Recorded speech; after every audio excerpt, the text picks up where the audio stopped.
Hello everyone, welcome to my channel Bong Boy official. তো ফার্স্টে বেগুনটাকে পাতলা পাতলা করে কেটে নিতে হবে। বেসন, চালের গুঁড়ো, পরিমাণ মতো নুন, হলুদ, কালো জিরে অ্যান্ড লঙ্কার গুঁড়ো, চিনি দিতে হবে। তারপর এটাকে সুন্দর করে জল দিয়ে মাখতে হবে।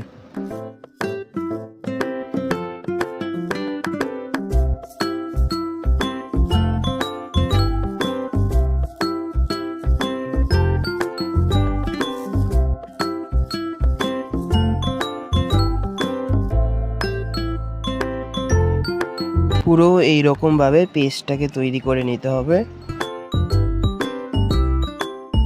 তারপর কড়াইতে সাদা তেল দিয়ে সুন্দর করে এক একটা করে ভেজে নিতে হবে।